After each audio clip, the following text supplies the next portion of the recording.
Oke, bismillahirrahmanirrahim. Assalamualaikum warahmatullahi wabarakatuh. Alhamdulillahirabbil alamin wassalatu wassalamu ala sayyidina Muhammad wa ala alihi washabihi rasulillahi ajmain amma ba'du. Baik, perkenalkan nama saya Asmul Latif. Pada kali ini saya akan menerangkan tentang aliran Murji'ah. Asal kata Murji'ah adalah kata irja yang artinya menangguhkan atau mengakhiri atau memberi pengharapan. Kaum Murji'ah kaum Murji'ah memberi pengharapan. Kaum Murji'ah lahir pada permulaan abad ke-1 Hijriah. Pada dasarnya, kaum Murji'ah merupakan golongan yang tidak mau turut campur dan pertentangan yang terjadi di antara mereka, dan justru mengambil sikap menyerahkan semua pertentangan atau masalah yang terjadi kepada Allah SWT. Aliran Murji'ah sebagaimana halnya dengan ajaran Khawarij, pada mulanya berkaitan dengan persoalan politik atau lebih tepatnya berkaitan dengan masalah khilafah yang menimbulkan pertikaian di kalangan umat muslim, khususnya yang terjadi pada saat itu di Madinah setelah munculnya terjadi pemberontakan yang datang dari Mesir sehingga menyebabkan terbunuhnya Khalifah Utsman bin Affan pada tahun 35 Hijriah atau tepatnya tanggal 7 Juni 856 Masehiyah. Tidak muncul persoalan khilafah tersebut, maka kemunculan Khawarij dan Syiah di kemudian hari tidak akan ada. Menurut Ahmad Muhammad Abdul Zahra, pada saat bercambuknya pertikaian setelah wafatnya Utsman bin Affan, waktu itu telah muncul sekelompok orang yang cenderung memiliki sikap tidak mau ikut melibatkan diri ke dalam kancah pertikaian. Di antaranya orang-orang tersebut adalah Abu Bakar, Abdullah ibnu Umar, Sa'ad ibnu Waqqas, dan Imran bin ibnu Usain. Ada beberapa teori yang berkembang mengenai asal-usul kemunculan Murji'ah. Teori pertama mengatakan bahwa gagasan Irji'ah atau Arja'ah dikembangkan oleh sebagian sahabat dengan tujuan menjamin persatuan dan kesatuan umat.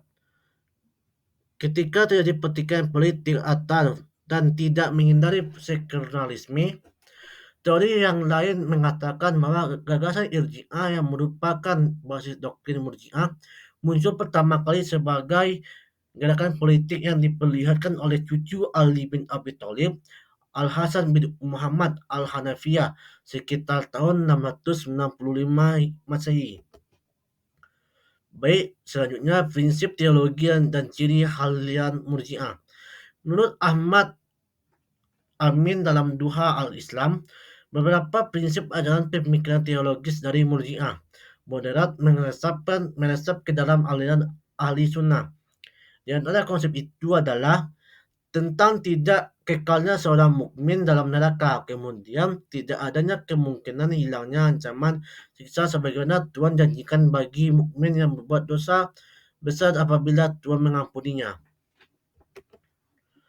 Lanjut, ajaran pokok Murji'ah pada dasarnya bersumber dari gagasan irja atau arja'ah yang diimplikasikan dalam persoalan politik maupun teologis. Di bidang politik, irja diimplementasikan dengan sikap netral atau non-blok yang selalu bersikap diam dalam persoalan politik. Sebab kelompok Murji'ah dikenal sebagai Quates atau kelompok bungkam.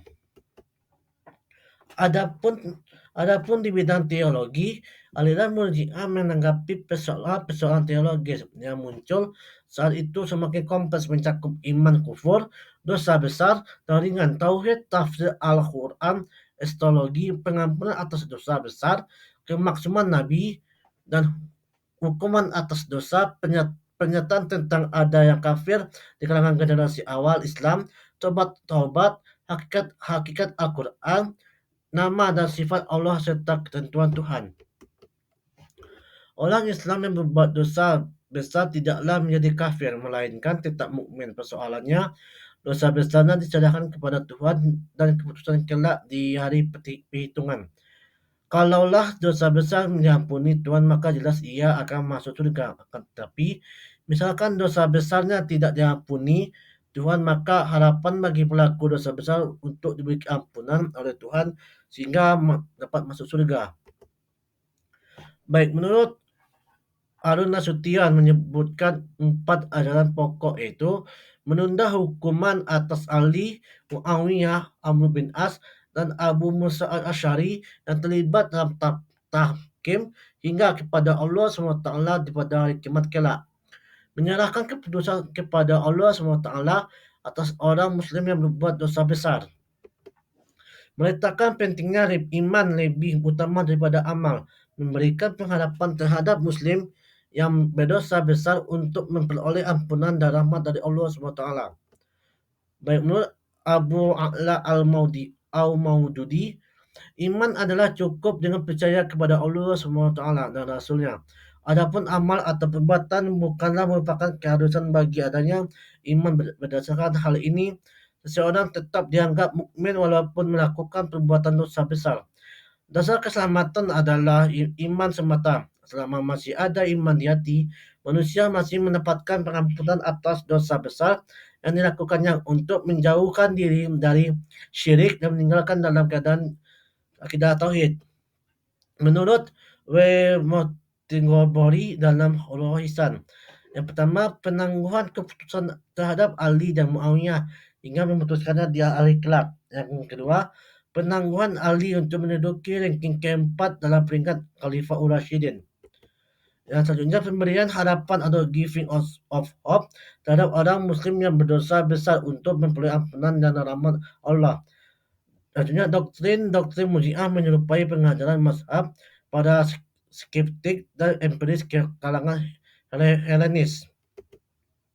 Oke, menurut Asy-Syahriyani ada 4 sekte dari aliran Murji'ah ini. Yang pertama, Murji'ah Khawarij, yang kedua Murji'ah Qadariyah, yang ketiga Murji'ah Jabariyah, yang keempat Murji'ah Murni, dan yang kelima adalah Murji'ah Sunni atau tokohnya itu yang disebut dengan kata Abu Hanifah. Baik, menurut Muhammad Imarah ada beberapa sekte. Yang pertama, Al-Jahmiyah, Asy-Syahliyah, Al-Yunusiyah, Asy-Syariyah, Asy-Syamsiriyah, Asy-Syabaniyah, Al-Ghalbaniyah, Al-Najjariyah, Al-Hanafiyah, Asy-Syababiyah, Al-Mu'azziyah, Al-Musyriyah, dan Al-Karimiyah. Baik, menurut Harun Nasution, yang pertama, aliran Al-Jahmiyah. Kelompok Al-Jahm bin Safwan pada pengikutnya berpendapat bahwa orang yang percaya pada Tuhan dan menyatakan kekufurannya secara lisan tidak menjadi kafir karena iman dan kufur terdapat dalam hati, bukan bagian lain dalam tubuh manusia. Sahiliyah kelompok adalah Abu Hasan Asy-Syadili yang berpendapat iman adalah mengetahui Tuhan, yang kufur adalah tidak tahu Tuhan.